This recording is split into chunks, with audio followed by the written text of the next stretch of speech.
Hey, so farmstead kitchen here. So guess what I did? I sold the farm. I did. I sold the farm. So I sold the farm for a multitude of reasons. And the main reason was that the 15 acres that I had, after my husband died, it was too much. I couldn't do it. And so I found a piece of property, and it's just over an acre, and it's got an old house on it. So you guys saw what I did with the other old house that we bought that wasn't livable, and so here I am. I'm living in a fifth wheel camper in the freezing cold, and I'm gonna rehab this old house. So I'm excited. Um, I'm excited about this project. It's going to be amazing. For safety reasons, I'm not going to show you guys the outside of the house, but let me take you on a tour. It has issues. It has major issues, just like the last one. But gosh, I'm excited about this. I love saving old houses, and I think this one is definitely worth saving. So let me switch. Joe? Okay. So front entry is here. When I moved, I had to bring all of my farm and yard equipment and tools, and unfortunately they had to go in here. This house, the history behind it, let me go. The history behind this house is it was a rental house for many, many years. And the last tenants that were here, there were the guy had some psychological issues, and the poor girl that lived here was they were doing drugs. There's a lot of, they told me that the neighbors told me that when they came to clean this place out after they vacated, that there were um, syringes and drug paraphernalia all over the place. It was bad. It was really bad. So, gosh, my eyes are just like, I'm so tired. It's been a journey. Anyway, so it was, the people were on drugs. There were psychological issues here. It was pretty bad. Um,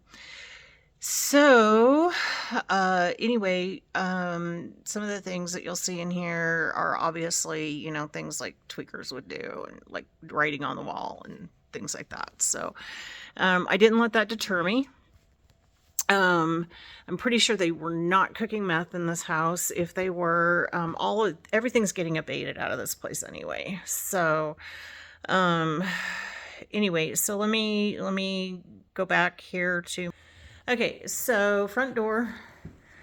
All of my tools and some yard equipment and things are stored in here. It's got a nice size living room. Nice size living room here. And we go over here into the kitchen, which is really, really tiny. And that's just not going to work for me. And this was like a dinette type of area. There's a wall, partial wall here, and then this was like a dinette area. I finally got brave and I opened that refrigerator, and I wish to God I hadn't. The stuff that's in there has rotted so bad. You can see around the floor the rust and stuff. I'm gonna just duct tape this thing closed and get a dolly over here, get it hauled outside, cut the compressor out of it, and take it to the dump. There's the light fixtures. Some of them work, some don't. I have had an electrician out here at this point. So what my plan is here is I'm gonna cut out this partial wall and this partial wall, and then I'll have a nice big kitchen in here with a nice window. Okay, so back in the living room, and then straight ahead from the front door is this little awkward, like, entryway thing here. So I've cut into some flooring here. There's massive, massive water damage from years and years and years. There's multiple layers of flooring, and it's pretty bad in this area. I cut this hole in the floor. The main support beam is right there, and it runs the length of the house. It's in okay shape. There's a couple of bad spots, and my contractor friend, he said that we could scab in and patch that and get it, jack it up and get it supported back up. So all of the walls have sheetrock with this horrible paneling over it. So all of that's got to come out too. The bathroom, okay, so I have to be really careful where I step here. The bathroom has massive water damage, everything. And it looks like what they did is every time there was water damage, they wouldn't fix the underlying issue. They would just put new flooring. There's about 4 layers of flooring in here. I've got to be really careful. Hold on, let me turn the flashlight on too. See if I can get a flashlight. No, I can't turn the flashlight on. So I'll have to show you guys the bathroom at a later date. I don't know why this ceiling is angled like this in the bathroom. And then also in the bedroom. I don't know if you can see that angle there to the ceiling. I'm not sure why that was done, but I'm going to cut that out and check it out. Okay, so this is the second bedroom. This is not the master. There's one new window here.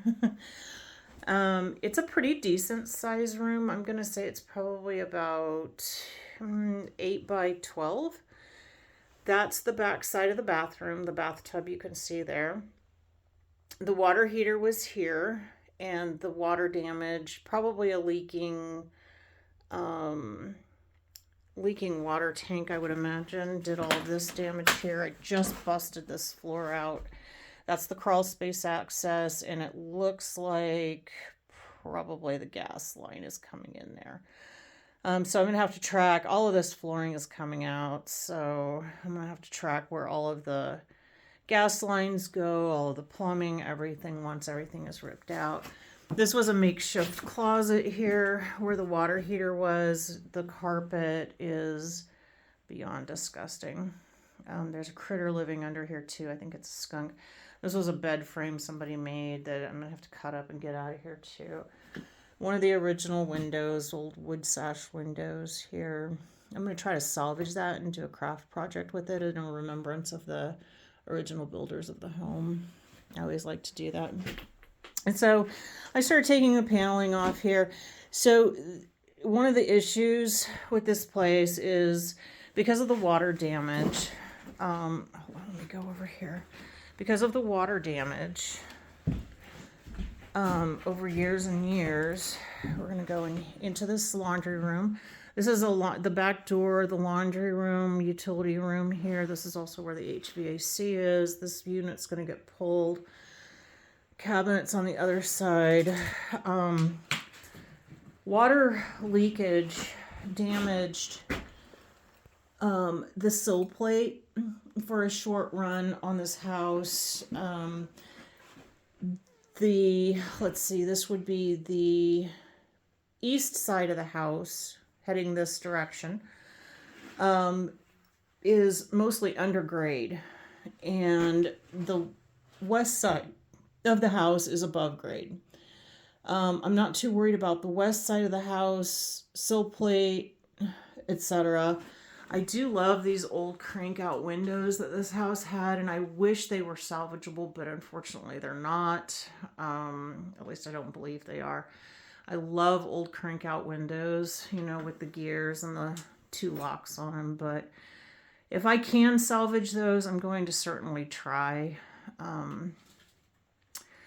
Anyway, so the sill plate damage, I suspect, is really only where the utilities and the bathroom possibly are from the water damage.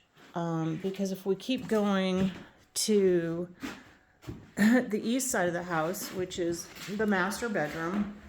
And this is a good sized room. This is probably a, gosh, I'm going to say 14 feet, 14, 15 feet by 14 or 15 feet. The people broke out the windows here. I guess they said that they fought really bad in here and busted windows and all sorts of crazy stuff happened in here. So this is the master, and my tiller's in here. So this run on the far eastern wall is undergrade. And I need to cut holes in here. I'm going to do that today. And I need to pull that paneling from under this window, check where my studs and the condition of the studs. You can see where the water damage along this run happened. However, I will say that it feels pretty solid. So I'm praying for the best on that one. So the master bedroom, and then this room is a very odd room. It feels like a walk-in closet, which I think is what it was being used for. And I would like to add a half bath in here by taking out, this is the back side of the closet. Well, here. This is the back side of the closet, and so what I would like to do is take out this closet, put a half bath and a walk-in closet in here, a walk-through to a walk-in closet. So I just pulled the boards off of this window here. You can see my camper back there. It's in the backyard. That's where I'm living. I've got to put this back into the window. So I've got some cutting and some investigating to do in here, and I'm going to update as I go. And if you would like to watch this project as it develops, please hit a like and hit a follow. Farmstead Kitchen, we're going to get her done. I think it's going to be a really cute house. I've got some really good ideas for it, and as long as I can salvage it, I will.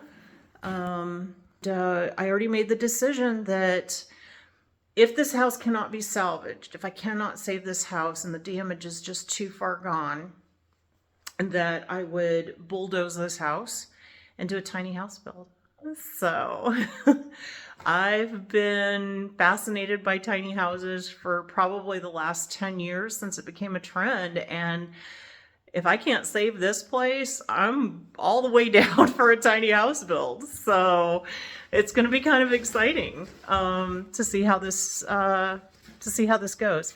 I do plan on doing a lot of the work with the help of some friends and a contractor who's a friend of mine. And yeah, it's exciting. So really exciting. And I still have enough acreage that I can do what I've been doing for the last 10 years in homesteading and raising some meat and chickens and, a big garden. And yeah, so I do have a horse barn on the property too.